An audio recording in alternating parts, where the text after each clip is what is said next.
Hello जी, कैसे आप सभी लोग। मेरा नाम है विदुवीरेश्वर शर्मा और एक और नए सेशन में आप सभी का बहुत बहुत स्वागत है।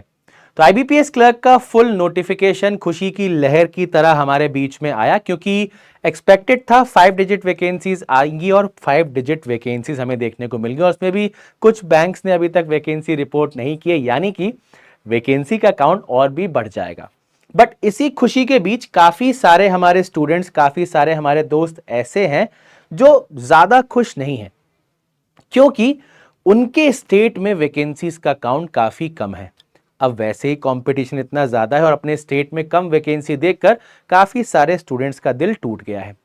तो इस सेशन में हम देखेंगे कि अगर अब आपके स्टेट में वैकेंसीज कम है तो आपके पास क्या कुछ ऑप्शंस रहने वाले हैं, कहां पर आप अप्लाई कर सकते हैं। ठीक है, स्टार्ट करेंगे। यहां पर मैंने स्टेट वैकेंसीज और लोकल लैंग्वेज को साथ में रखा है। गलती मत करना भाई, सिर्फ वैकेंसी देखकर फॉर्म मत भर देना। उस स्टेट की लोकल लैंग्वेज क्या है ये देखकर फॉर्म भरना है, क्योंकि इस बार जो आपका लोकल लैंग्वेज प्रोफिशिएंसी टेस्ट है उसमें आप अगर डिस्क्वालीफाई हो गए तो आप पूरी प्रोसेस से डिस्क्वालीफाई कर दिए जाएंगे। और जो 6 महीने का समय आपको दिया जाता था लैंग्वेज सीखने के लिए, वो भी इस बार आपको नहीं दिया जाएगा। ठीक है, बात करें तो मेजर अगर मैं वैकेंसी की यहां पर बात करूं तो मुझे एक 367 का नंबर दिख रहा है। आंध्र प्रदेश में तेलुगु और उर्दू यहां पर लैंग्वेज आपको आनी चाहिए। असम में 204 असमीज बंगाली बोडो। बिहार में 308 हिंदी या उर्दू आपको आनी चाहिए। फिर छत्तीसगढ़ में 214 है हिंदी, दिल्ली में 416 और आपकी लैंग्वेज हिंदी। अब देखो जो आपके नॉर्थ ईस्टर्न स्टेट्स हैं वहां पर जनरली आपकी वैकेंसी का काउंट कम ही रहता है, तो वो आपका लगभग सही है। ठीक है, तो परेशानी वाली बात यहां पर थोड़ा छत्तीसगढ़ के स्टूडेंट्स के लिए है, मात्र 214 वैकेंसीज है, तो इनके लिए क्या ऑप्शन रहेगा उस पर हम चर्चा करेंगे। उसके बाद गुजरात काफी अच्छी वैकेंसी 753। हरियाणा में अगेन सबसे कम वैकेंसी है A144 है ना। गुजरात में लैंग्वेज गुजराती रहेगी तो काफी सारे स्टूडेंट्स वैसे ही कंपटीशन के बाहर हो जाते हैं, बाहर से आप इसमें अप्लाई नहीं कर सकते हैं। ठीक है, फिर अगेन झारखंड में भी 106 काफी कम है, हिमाचल में 114 काफी कम है, जम्मू कश्मीर में कम ही आती है, कर्नाटका 1170।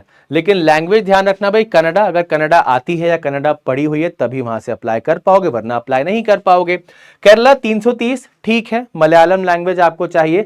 लद्दाख लक्षद्वीप यहां पर कमी आता है। फिर एमपी 601 वैकेंसी के साथ निकल के आया इस बार, लैंग्वेज आपकी हिंदी रहने वाली है। फिर हम बात करें महाराष्ट्र 1117, लेकिन फिर अगेन मराठी लैंग्वेज है, बाहर के स्टूडेंट्स यहां पर अप्लाई नहीं कर पाते हैं। ठीक है, फिर उड़ीसा में 249 ठीक है, 249 एक ठीक नंबर है, क्योंकि लैंग्वेज ओडिया ही है और कोई लैंग्वेज यहां पर दी नहीं गई है। फिर आपका पंजाब में पंजाबी और हिंदी, तो थोड़ा सा कम काउंट देखने को मिला। राजस्थान में भी शेप साइज के हिसाब से 328 कम वैकेंसीज है, इस पर हम चर्चा करेंगे। सिक्किम अगेन 20 है। तमिलनाडु में अच्छी वैकेंसी 894 और लैंग्वेज आपकी क्या है, तमिल। तो यहां पर आप देखोगे अगर, तो मैंने कनाडा में देखी वैकेंसी 1100, ठीक है, महाराष्ट्र में देखी 1100 और अगर मैं तमिल में देखूं तो भी 894, यानी कि रीजनल लैंग्वेज के जो वर्क फोर्स है उसको स्ट्रेंथन करने के लिए यहां पर इस बार नोटिफिकेशन फोकस्ड है उस तरफ, है ना। फिर उत्तर प्रदेश में आपकी फिर हिंदी और उर्दू। अब देखो भाई, उत्तर प्रदेश हिंदी और उर्दू है और वेस्ट बंगाल 550 बंगाली और नेपाली।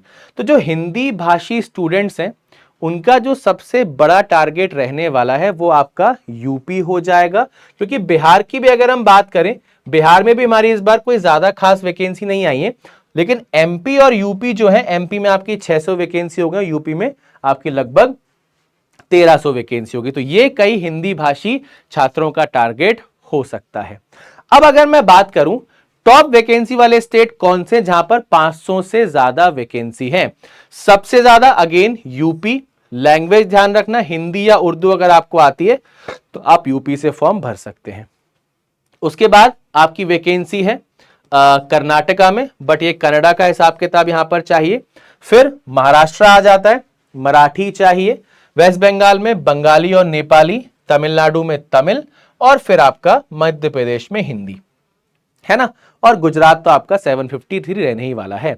अब ऐसे स्टूडेंट्स जहां पर वैकेंसी कम है उनके लिए क्या क्या ऑप्शन रह सकते हैं उसके बारे में हम चर्चा करेंगे, ठीक है। तो लोएस्ट वैकेंसी मैंने नॉर्थ ईस्टर्न स्टेट या फिर ऐसे स्टेट जहां पर जनरली वैकेंसी कम ही आती है उन्हें इस लिस्ट में कंसिडर नहीं किया है। तो असम, छत्तीसगढ़, हरियाणा, हिमाचल, झारखंड, पंजाब, तेलंगाना और उत्तराखंड में आपकी वैकेंसीज काफी कम रहने वाली है। तो ऑप्शंस क्या है सर, कहां से फॉर्म भरे? तो देखना भाई, असम में आपकी 204 वैकेंसीज हैं। लैंग्वेज क्या क्या मांगी थी? असमीज, बंगाली और बोडो।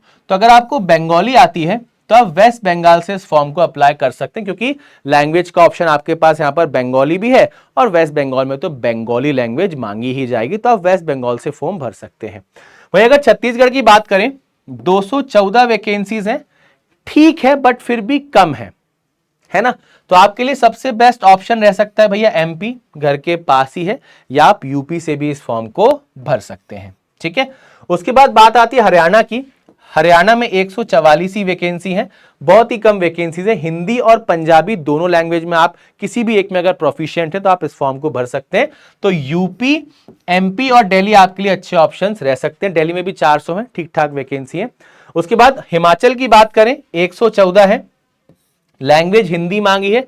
अगेन यूपी, दिल्ली या एमपी में से किसी भी एक स्टेट को आप टारगेट कर सकते हैं। उसके बाद झारखंड में 106 वैकेंसी है, बस हिंदी और संथाली कोई भी एक लैंग्वेज। यूपी और एमपी में से किसी एक स्टेट को आप टारगेट कर लीजिए, आपके लिए कहानी सही हो जाएगी। पंजाब 276 एक ठीक नंबर है, बहुत ज्यादा बुरा नंबर नहीं है, बट फिर भी अगर आप चाहते हैं कि नहीं सर हम अपने स्टेट में रिस्क नहीं ले सकते, हम चले जाएंगे यूपी, एमपी या दिल्ली पे जा सकते हैं, क्योंकि आपके पास हिंदी और पंजाबी लैंग्वेज दी है। तेलंगाना के स्टूडेंट्स की बात करें, 261 वैकेंसीज हैं, बहुत बुरी नहीं है, ठीक काउंट है। और बीच में अगर आप देखेंगे जिन बैंक्स ने रिपोर्ट नहीं किया है तो उनकी वैकेंसी थोड़ी बढ़ भी जाएगी। तो अगर आप तेलंगाना से हैं तो आप तेलुगु या उर्दू में प्रोफिशिएंट होना चाहिए, नोटिफिकेशन में दिया है। तो अगर आप तेलुगु में प्रोफिशिएंट हैं तो आप आंध्र प्रदेश में चले जाइएगा। अगर आप उर्दू में प्रोफिशिएंट हैं तो आप यूपी में भी जा सकते हैं, क्योंकि जो आपका यूपी है, यूपी में आप देखोगे हिंदी और उर्दू दोनों में से कोई भी एक लैंग्वेज में आप प्रोफिशिएंट हो सकते हैं, ठीक है। ओके, फिर बात आती है उत्तराखंड की। 102 वैकेंसीज है, हिंदी, देन आपका यूपी, दिल्ली या एमपी, किसी भी एक पर्टिकुलर स्टेट से आप अप्लाई कर सकते हैं, ठीक है भाई। तो देखो, अगर आपके स्टेट में लगभग 200, 250 या 300 वैकेंसी हैं तो आप अपने स्टेट से अप्लाई कर सकते हो, ज्यादा बुरी वैकेंसी नहीं। क्योंकि देखो होगा क्या, जहां पर और भी वैकेंसीज कम है वो स्टूडेंट्स अदर स्टेट्स में जाएंगे, है ना। और अदर स्टेट्स में जाकर ऑलरेडी उस स्टेट के स्टूडेंट्स थे, दूसरे स्टूडेंट बाहर से भी आ गए, नंबर ऑफ कैंडिडेट वहां पर बढ़ गए, तो कट ऑफ का थोड़ा गोलमाल हो सकता है। पिछले सालों में भी देखा गया है, कई सारे स्टूडेंट्स रिग्रेट करते हैं कि सर हमारे स्टेट का तो कट ऑफ कम चला गया, हमने बाहरी स्टेट से पेपर दे दिया, यहां का कट ऑफ ज्यादा चला गया, हमारा पेपर क्लियर नहीं हो पाया, ठीक है।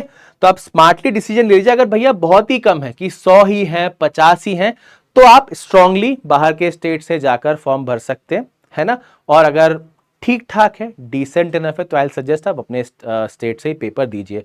दूसरा इंपॉर्टेंट चीज याद रखना भाई, सेंटर बाहर का तभी सिलेक्ट करना जब आराम से ट्रैवल कर पाओ, क्योंकि पेपर बैक टू बैक आने हैं, है ना। आईबीपीएस पीओ मेंस का तो मुझे पता है कि डेट क्लैश होने वाली है, बट एसबीआई क्लर्क भी इसी बीच में कभी ना कभी आ सकता है, ठीक है ना।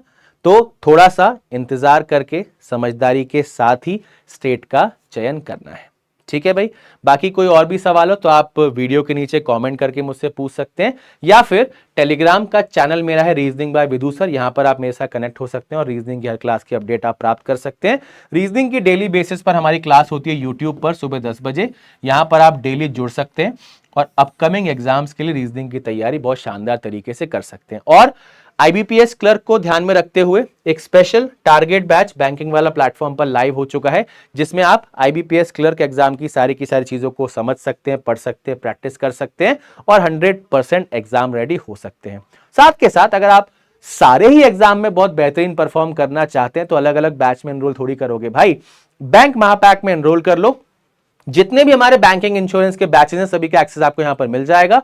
प्रीलिम्स, मेंस, इंटरव्यू तीनों स्टेजेस के लिए आप यहां पर स्वयं को तैयार कर सकते हैं। 1 साल का सब्सक्रिप्शन 2999, 2 साल का सब्सक्रिप्शन 4299। कुछ बैचेस हमारे स्टार्ट होने वाले हैं। जैसे कि मैंने आपको बताया, आपका आईबीपीएस क्लर्क का टारगेट बैच, एक एसबीआई क्लर्क का फाउंडेशन 2.0 स्टार्ट होगा, एक आपका चैंपियन आईबीपीएस पीओ बैच है जो कि कंप्लीट फ्री क्रैश कोर्स है, और आपका all bank exam previous year paper का बैच है। और कुछ बैचेस ऑलरेडी चल रहे हैं। जो स्टूडेंट 2026 में एग्जाम देने जाने वाले उनके लिए एम 3.0 बैच चल रहा है। एसबीआई क्लर्क का एक फाउंडेशन बैच हम ऑलरेडी स्टार्ट कर चुके हैं, काफी इसमें क्लासेस बेहतरीन हो चुकी हैं। आईबीपीएस एसओ का बैच है और आरबीआई ग्रेड बी का हमारा समर्थ बैच है। और प्रैक्टिस के लिए अगर आपको सबसे बेहतरीन सोर्स चाहिए तो पीडब्ल्यू स्टोर, अमेजॉन या फ्लिपकार्ट पर जाकर द्रोणा बुक सेट को ऑर्डर कर लीजिए। टोटल 6 किताबें आपके घर पर डिलीवर की जाएंगी जिनसे आप बहुत अच्छे से प्रैक्टिस कर सकते हैं। और अगर आप प्रीवियस ईयर पेपर चाहते हैं आपको एक ही जगह मिल जाए तो ये प्रीवियस ईयर पेपर की बुक्स भी आप ऑर्डर कर सकते हैं। ठीक है भाई, तो इस सेशन के लिए इतना ही। आई होप दिमाग में पिक्चर क्लियर हो गई होगी, कहां से अप्लाई कर सकते हैं, कहां से अप्लाई करना चाहिए, कहां से अप्लाई नहीं करना चाहिए। तो समझदारी से डिसीजन लीजिएगा। बाकी कोई अगर कंफ्यूजन आपके मन में है तो कमेंट करके आप मुझे बताइएगा, आपकी जो भी सहायता हो पाएगी मैं जरूर करूंगा। ठीक है भाई, तो मिलते हैं एक और नए सेशन में काफी जल्दी बैंकिंग वाला यूट्यूब चैनल पर। तब तक के लिए bye bye and take care everyone.